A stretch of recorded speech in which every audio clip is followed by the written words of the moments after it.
Bienvenidos al podcast del Departamento de Neuropsicología y del Neurolab de la Universidad del Valle de Guatemala. Soy la doctora García de la Cadena, directora de la Maestría de Neuropsicología y del Neurolab. En este capítulo hablaremos sobre la ingeniería de sistemas y la neurociencia. Y está con nosotros, que estoy muy contenta, el ingeniero Douglas Barrios, que es el director del Departamento de Ingeniería en Sistemas de la Universidad del Valle. Ingeniero, no sé si lo dije bien el nombre correcto del departamento. Computer Science. Computer Science. Gracias, ingeniero Douglas, por estar con nosotros. Me gusta mucho porque cuando hablamos sobre neurociencia, siempre hacemos un lado que los neurocientíficos solo nos dedicamos al cerebro, pero no podemos estudiar el cerebro, ingenieros, sin los ingenieros. Sin que gracias a que los ingenieros han desarrollado tecnología que ha permitido que cada vez conozcamos más sobre el cerebro. Así que, pues gracias por estar acá. Vamos a empezar con la primera pregunta. ¿Le parece, Claro ingeniero? que sí. Ajá. Bueno, a ver, ingeniero, ¿desde cuándo cree usted en su experiencia siendo ingeniero en sistemas, en computer science, desde cuándo cree que hay una relación con la neurociencia? A ver, porque tienen muchos cursos ustedes y, Sí. a ver, cuéntenos, ingeniero. La relación es bien, data de mucho tiempo para atrás. Así Si es. vamos a lo que ciencia de la computación estudia, hubo una gran conferencia a finales de los años 50 sobre cómo aprendemos. ¿Cómo hacemos para que una computadora aprenda? Es un tema bien interesante. Y desde por ahí hemos tratado de comprender cómo el cerebro humano funciona para que nuestros dispositivos, las computadoras, podríamos decir, se puedan relacionar de mejor manera. Entonces la relación viene desde que existe, desde ¿no? que existe esta disciplina. No Sí. es algo que se acaba de suceder, ni es algo por accidente, sino que es algo muy intencional. De hecho, uno de mis profesores no era de neurociencia, pero era científico de psicología, investigación, conductual, toda esa parte. Y era bien interesante. ¿Cómo vas a lograr que tu computadora proporcione algo que la mente humana pueda procesar, pueda digerir, pueda aprovechar? Claro. Esa es la relación que hemos tenido y actualmente se ha desarrollado muchísimo más esa relación. Nos basamos principalmente en un área, es el aprendizaje profundo, deep learning. Eso viene de cómo funcionan las neuronas. Sí. Tratamos en esta disciplina, en ciencia de la computación, cómo se aprende. ¿Por qué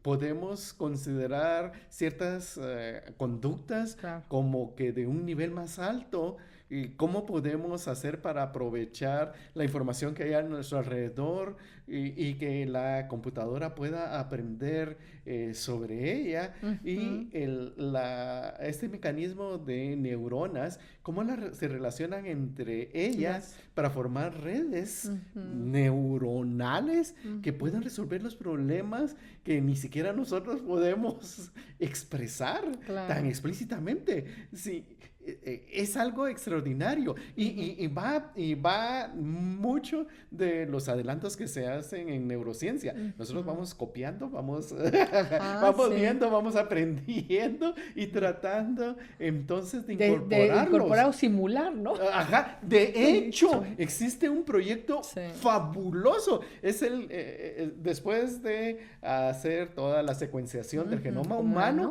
el siguiente proyecto es cómo simulamos el cerebro. Ese es el que tiene la atención científica actualmente. Por lo menos desde el punto de vista mío es el proyecto, ¿verdad? Y ese combina la parte de neurociencia para los descubrimientos de neurociencia con cómo los simulamos con los conocimientos que tenemos de computer science. ¿Cómo hacemos entonces para descubrir más áreas de operación del cerebro? Y luego todo eso para mejorar nuestra forma de ser como humanos. Claro.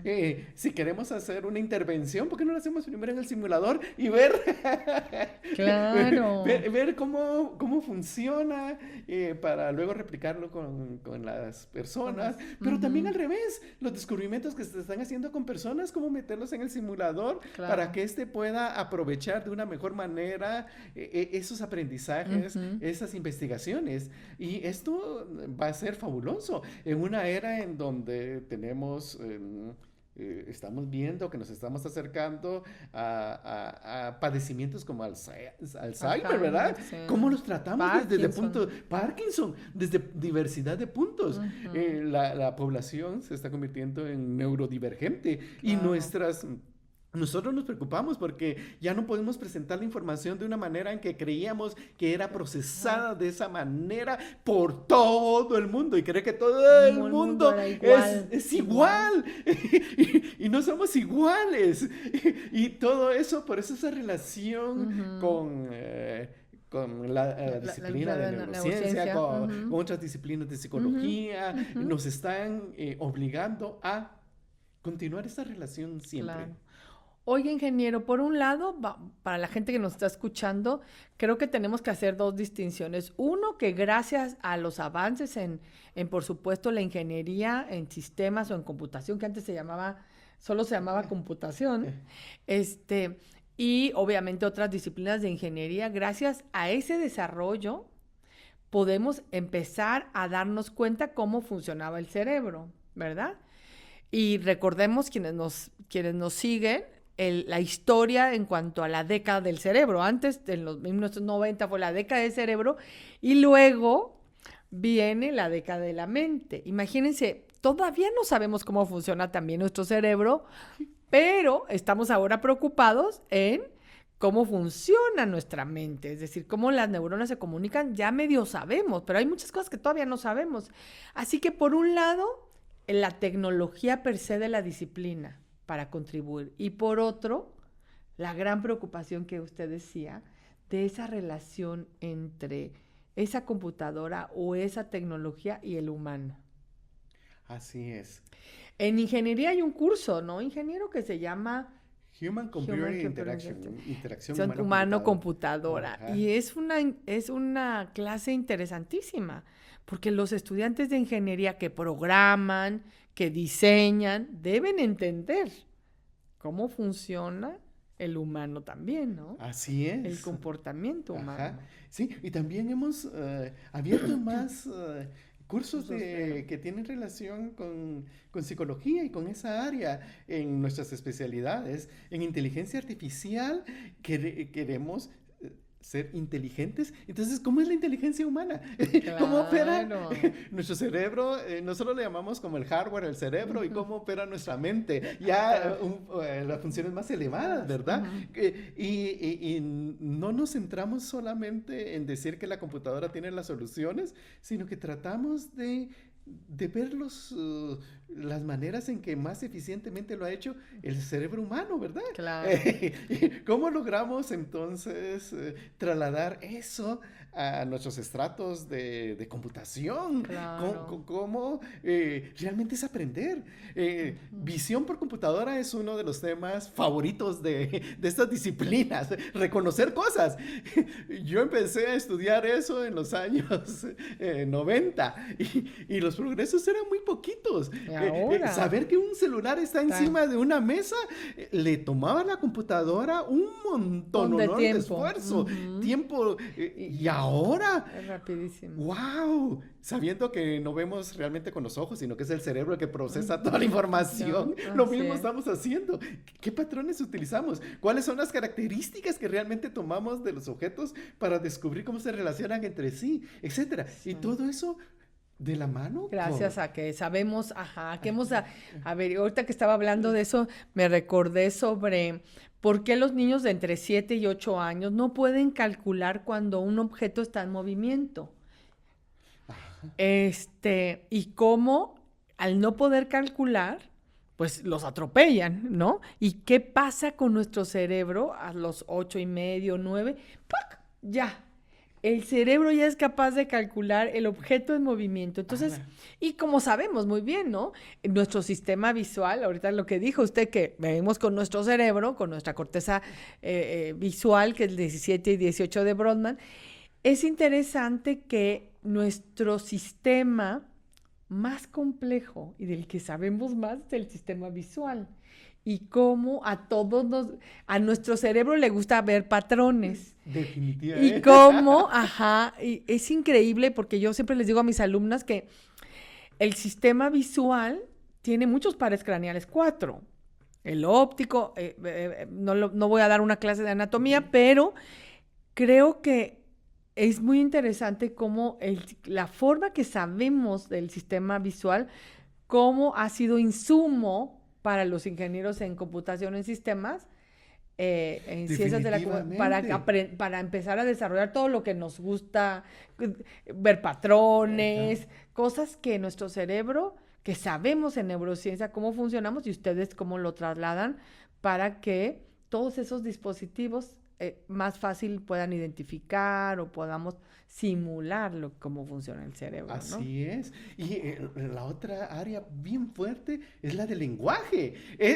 Si visión es complicado, lenguaje es extraordinario. Hay tanto. Sí. La entonación, ya sabemos que nuestro hemisferio derecho es la entonación, ¿verdad? Que tenemos si estamos preguntando, si estamos enojados. Y el lenguaje tan diverso, la expresión, las diferencias que vemos, por ejemplo, ustedes ya pueden ser capaces de identificar si una mujer está hablando o si un hombre está hablando. La intención del lenguaje, los códigos, porque al final el lenguaje es arbitrario. Yo siempre les digo a mis alumnos, ¿verdad? Hay idiomas y los idiomas tienen reglas y las reglas, o sea, pues es arbitrario. O sea, hemos decidido llamarle luna a la luna, le podemos haber llamado silla, pero le llamamos luna. ¿Verdad? Sí, es muy, muy interesante todo lo que se ha desarrollado sobre el lenguaje, ¿no? Así es. Y cuestiones tan sencillas, ¿cómo hacemos para que un app de las que utilizamos habitualmente sea sencillo, natural de utilizar? Entonces tenemos que descubrir cómo nuestra mente y nuestro cerebro procesan esos patrones, ¿verdad? Nos montamos en la ola, por decirlo así, para que la gente no tenga que ir en contra de la corriente al utilizar algunas de las aplicaciones y lo que desarrollamos. Claro. Pero entonces tenemos que conocer. Eso de que... Eso que decía de amigable. ¿Por qué los ingenieros todo el tiempo están haciendo cosas que nos guste usarlas, ¿no? Sí. O sea, es muy interesante. Entonces, en la medida que sepamos sobre la conducta, pues van a tener más éxito al pensar, bueno, les va a gustar, ¿verdad? Va a ser amigable. ¿Cómo le llaman ustedes? Nosotros user-friendly le decimos, pero es amigable, es amistoso, sí, es pegajoso. Claro, sí, porque obviamente si algo es... Ahora, ingeniero, bueno, lo voy a invitar en otra ocasión, pero, ingeniero, me llama mucho la atención si ustedes en ingeniería hacen un diferencial entre edades, ¿verdad? Porque hoy por hoy hablamos de esos abismos que hay entre quienes usamos tecnología en los años 90 y quienes usan tecnología en el año 25. ¿Hay diferencias? ¿Han visto? ¿Qué cosas me puede compartir, ingeniero, de ese tema? Básicamente más la cuestión, creo que cultural y de costumbre. Siempre hacíamos la broma para cuando trabajábamos con personas de un poquito más de edad. Sí. No se preocupe, si usted tiene un adolescente... tráigalo acá, él le va a resolver la verdad es que cuando hacemos intervención en neuropsicología y queremos introducir tecnología de rehabilitación para que el paciente lo haga en casa, generalmente solemos decir, necesitamos a su nieto más pilas para que nos ayude a que sea más suave, esa facilite y la persona con esa cercanía con el nieto o la nieta pueda utilizar la tecnología, ¿no? Pero yo creo que es más cuestión como de temor al inicio, el qué dirán. Entonces, cuando uno está con una persona más cercana, puede hacer las preguntas sin preocuparse. ¡Ala! Me van a catalogar, me van a tildar. Pero hacemos todo el esfuerzo para que lo que desarrollamos vaya también de acuerdo a la edad. Algunos tenemos más dificultades visuales, claro. entonces nos enfocamos también en ese cuidado. No todos percibimos de la misma manera las cosas. O por ejemplo, me estoy recordando, por ejemplo, las cosas de intervención que utilizan muchos sonidos, los adultos mayores ya no escuchan igual. No. O como me dicen, tiene mucha bulla de fondo, ¿verdad? O sea, hay mucho ruido de fondo que hace que no me concentre, por ejemplo. Claro, incluso la mezcla de colores, si tiene una gran variedad, nos aturde. Claro, esa parte es muy importante, ¿no? Entonces, todo eso tenemos cuidado, pero nuevamente de la mano de los investigadores que descubren cómo reaccionamos al mundo. Entonces, los tratamos de incorporar lo más pronto posible en nuestros desarrollos, en nuestros dispositivos. Y especialmente que la computación está, toda la parte sensorial de la computadora, ahora ya no estás concentrada solo en nuestros dispositivos, sino todo en el ambiente. En el ambiente. El ambiente mide temperaturas, mide los movimientos. No se me adelante, porque vamos a hablar sobre ese tema en el siguiente capítulo. Disculpe. Así, no. Pero le agradezco que está con nosotros, pero vamos a hablar de ese tema porque me parece muy interesante cómo no es solo la computadora, no es solo los dispositivos, hay otras cosas que están alrededor que la que ustedes han estado contribuyendo. Así que muchas gracias por escucharnos, nos vemos a la próxima. Gracias, ingeniero. Gracias, doctor.